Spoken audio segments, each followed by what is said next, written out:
Y a las 8:04, nosotros ya nos encontramos en Ampliación de Noticias con Fernando Carballo, que se nos une, por supuesto, y Ricardo Gómez, que ha estado en la conducción desde temprano. Fernando. ¿Qué tal, Patricia? Fernando, bienvenido.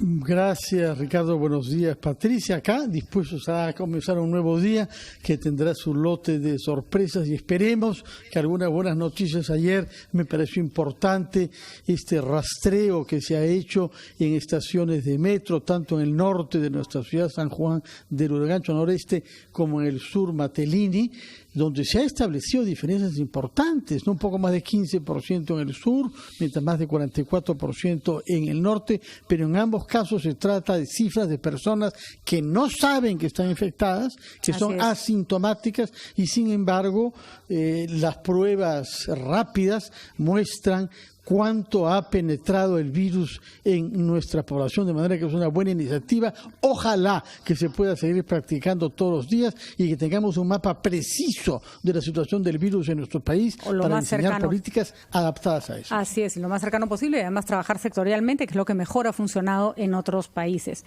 Pero también hay que señalar los esfuerzos particulares que se han hecho en esta época de algunos de ciudadanos, en otros casos la Iglesia Católica ha estado trabajando y las otras iglesias han estado trabajando durísimo para poder paliar el problema de las personas con necesidades económicas o urgencias médicas, y uno de los grandes representantes de esta lucha y de esta iniciativa ha sido el padre Miguel Fuertes Prieto. Recordemos que él es el responsable del vicariato de Iquitos y llamó a una colecta para poder abastecer a Iquitos de algo tan elemental como las bombonas de oxígeno que no deberían faltar en ningún hospital nunca, y sin embargo en Iquitos hacían falta. Se logró poner la planta, pero algunas cosas no están funcionando como debieran y le vamos a preguntar al padre que nos dé algunas explicaciones. ¿Cómo está, padre Fuertes? Muchas gracias por estar con nosotros. Muy buenos días. Bienvenido.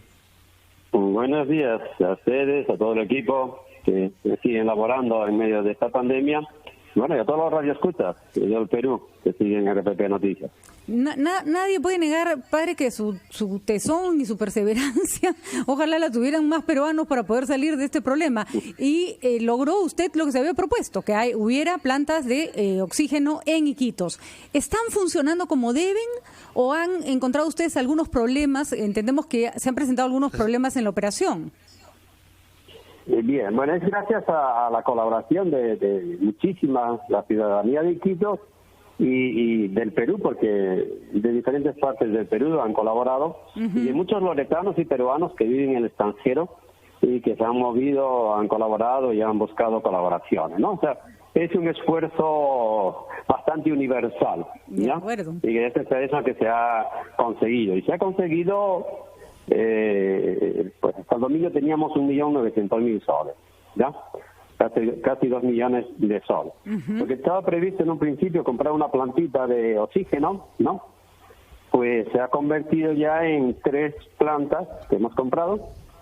Incluso gracias a este movimiento se consiguió una donación de otra planta y también que se moviesen algunas otras instancias e instituciones para conseguir plantas de oxígeno. Nosotros con la colecta hemos comprado una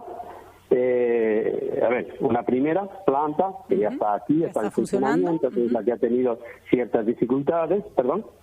¿Esa ya está funcionando? Sí, esa está ya funcionando. Ha habido un problema con el concentrador y no puede llenar balones al 100% de presión, pero sí va a dar 100% de oxígeno con balones y red al mismo tiempo. ¿Ya? Estamos adaptando no, simplemente hay que hacer una extensión a la red de oxígeno del hospital para hasta donde está la planta. Pero usted, en su homilía, hemos visto en el video, se queja de que se están robando piezas, de que hay algo extraño en el funcionamiento de las plantas que usted ha logrado, con la colaboración de todos, por supuesto, implementar en Iquitos. ¿Cómo explica que esté pasando eso?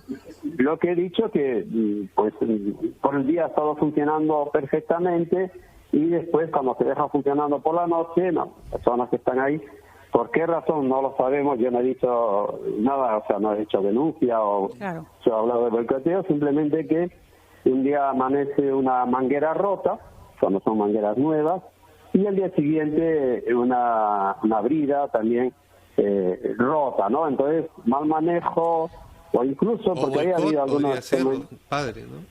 ¿Perdón? Podría ser un boicot también, ¿no? No quiero pensar eso, o sea, no, o sea, no me atrevo y no quiero pensar que sea un boicot, sino un mal manejo o alguien. Aunque hubo ciertos comentarios durante la semana que de alguna manera querían minimizar el esfuerzo que la colectividad, la ciudadanía está haciendo, no la iglesia, sino todos. De acuerdo. Ha sido un esfuerzo de todo el mundo, ¿no? Entonces hubo comentarios y eso, y unido a lo que ¿Comentarios que provenían de dos... dónde, padre? Estos comentarios hostiles, ¿de dónde procedían? ¿Quién podía tener interés en desacreditar esa magnífica obra que se hizo, hay que decirlo, bajo impulso de la Iglesia Católica? Bueno, de alguna manera esta campaña nos ha dejado bien parados, o sea, por supuesto al Estado, ¿no? Que era quien tenía que haber hecho esto mucho antes, ¿ya? Entonces, el gobierno regional, las autoridades, no han quedado muy bien paradas. Después, todo este tiempo ha habido mucho negocio con los balones de oxígeno, con la escasez de oxígeno en la ciudad. Algunos me dicen que hay mafias dedicadas a esto. Si hay oxígeno gratis, no, cuanto más oxígeno haya en la ciudad, menos posibilidades de mercado negro, de negocio. Claro, le han malogrado el negocio a esos traficantes. Hay mucha gente, padre, que en general, y eso no solo está pasando en Iquitos, está pasando en muchas, y es realmente increíble que haya gente que pueda lucrar con la salud de las personas en un momento como este. En Iquitos, aparte del tema con los balones de gas, ¿tienen otros problemas de esta naturaleza, de pronto con los medicamentos? Sí, tenemos muchísimos problemas. Los medicamentos desaparecen. Nosotros leemos en las noticias, tantas toneladas de medicamentos están llevando a Iquitos o han llegado a Iquitos con imágenes, ¿no? No solamente como noticia de palabras, sino con imágenes, videos, descargando las toneladas de medicamentos, y vamos al hospital, no hay, a las farmacias tampoco, y claro, pues estos días ayer en una casa, la policía, la fiscalía, y han encontrado medicamentos de los que manda el ministerio en esa casa y que estaban vendiendo, claro, ¿no? Y hace 3 o 4 días también.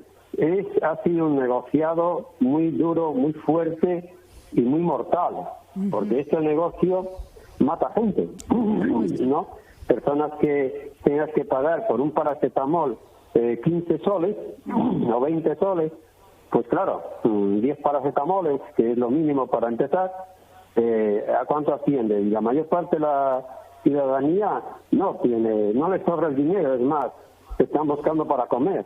Entonces, eso significa que mucha gente no ha ido al hospital, no ha ido a ningún sitio, porque sencillamente sé que me van a pedir un balón de oxígeno que llegó a valer 5.000 soles. Increíble. ¿Ya?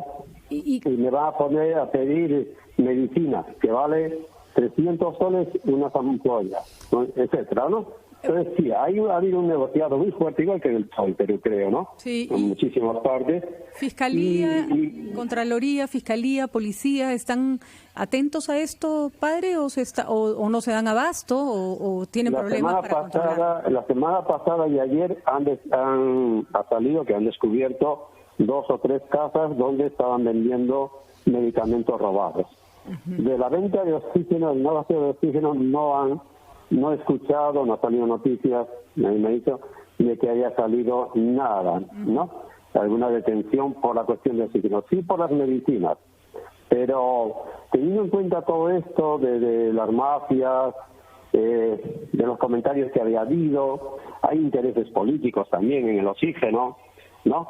Entonces fue que hicimos un llamado, un informe, hicimos una información a la ciudadanía para que esté atenta a la ciudadanía, ¿no? Para que seamos conscientes de lo que está ocurriendo y para informar, ¿no?, del uso que estamos dando a la plata que el pueblo ha donado, porque ese es uno de los compromisos que hice desde el primer día, que daremos cuenta hasta del último céntimo, ¿no?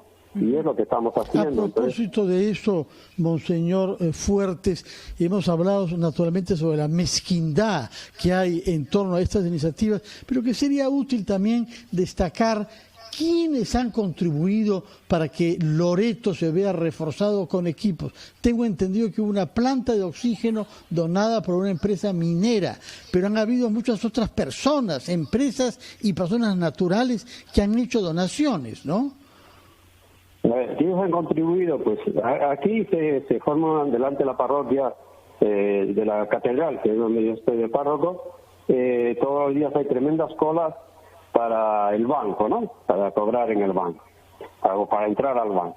Entonces, esos días, gente que estaba haciendo la cola y se acercaba a la parroquia, ¿no? Y daba 2 soles, lo que tenía en el bolsillo, 2 soles, 2 soles y medio, ¿ya?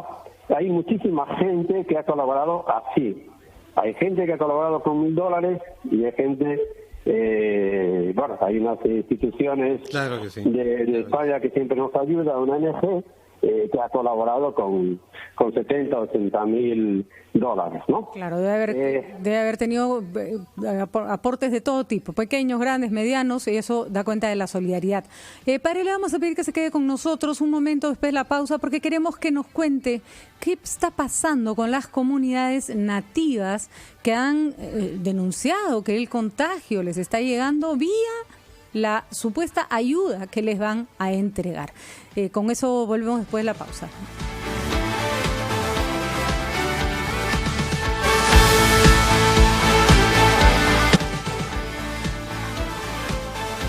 Son las 8:18, estamos conversando con el sacerdote Miguel Fuertes, responsable de la Vicaría Apostólica, es decir, del Obispado en Iquitos, quien nos ha dado cuenta de las mezquindades que se cometen sobre las donaciones, pero también sobre la generosidad que se ve reflejada desde quienes dan 2 soles hasta quienes hacen grandes donaciones. Al término de nuestra conversación, padre, Patricia del Río le hizo una pregunta que nos tiene a todos en suspenso. ¿Qué está pasando con las comunidades nativas, que son muy numerosas en Loreto, y particularmente con la de Pucacuro, cuyo APU dio ayer referencias que nos han dejado conmovidos a nuestro colega Elmer Huerta? Bien, Loreto es la región más grande del Perú, creo, ¿no? Sí. Y los ríos son inmensos y hay gente por todos los largos y anchos de los ríos. Algunos para llegar desde Iquitos, que dependen de acá, desde el Ministerio de Salud, de la ciudad, pues son días de navegación. Pedimos desde el principio pedimos cerrar fronteras dentro del río, ¿no? No permitir el traslado de personas o el comercio de gente que va, que viene, etcétera, ¿no? Pero esto no se dio en ningún momento. Entonces ha habido mucho ida y vuelta de personas, incluso en algún momento con buena voluntad, entre comillas, o sea, buena voluntad pero sin reflexión, sin un análisis. Y es que en el momento que se comenzó a dar comida, pues claro, hay que llevar al río comida, y eso es un gran error, fue un gran error. Por varias causas. Primero, porque en ese momento los más necesitados no estaban en el río, aunque pensemos diferente. Yo he vivido 14 años por el río Marañón y conozco, ¿no?, que no es, la necesidad es diferente a las periferias de la ciudad. Uh-huh. Segundo, que sabíamos que el problema no era los 15 primeros días, el problema era 1 mes, 2 meses o 3 meses después del inicio de la pandemia. Ya va a haber mucha más necesidad ahora que hubo al principio, cuando se empezaron a dar bonos y canastas, y etcétera, etcétera, etcétera. Eso ha hecho que había habido mucho movimiento de personas, tanto en la ciudad, hacia los bancos y hacia eso, como en el río. Incluso algunos alcaldes se dedicaron ellos a llevar comida por las comunidades. Claro, al final el COVID, la enfermedad, pues llegó a las comunidades. Y una vez que llega a una comunidad, ¿qué control y qué medios tienen para aislamiento, cuarentena y todo lo demás? Ninguno. Ninguno, claro. Por otra parte, siempre pedimos al Estado, porque hemos hecho incluso algún documento, pidiéndole que el discurso y la forma de explicar y de expresarse, ¿no?, desde Lima, incluso desde Iquitos, no es la adecuada para las comunidades ribereñas, nativas, indígenas y campesinas, o sea, para todo lo que es el río. Culturalmente es otra manera de entender tanto la enfermedad como la muerte como la vida. Eso no se ha tenido en cuenta. Entonces el mensaje no ha llegado, claro, pero sí ha llegado la enfermedad. Y ahora nos encontramos con que va a haber, hay ya enfermos y muertos por distintas partes de Loreto, ¿no?, de los caseríos. Y por otra parte tampoco veo que haya un plan de atención desde el Estado, que también lo hemos pedido. ¿Qué hacer o cómo hacer? Pues no hay. Yo pregunto a los responsables y no me dan ninguna alternativa, ninguna de eso, ¿no? De acuerdo, padre. Entonces, no solo no se atendió de acuerdo con las características que se necesitaban, sino que todavía no hay ningún plan de respuesta para un tema que hay que decirlo, padre. Usted conoce la zona. Es población muy vulnerable a distintos tipos de enfermedades, porque no tienen a la atención de salud cerca, por ejemplo, ¿no? Claro, hay cosas médicas, pero en las capitales del distrito y de ahí a los caseríos.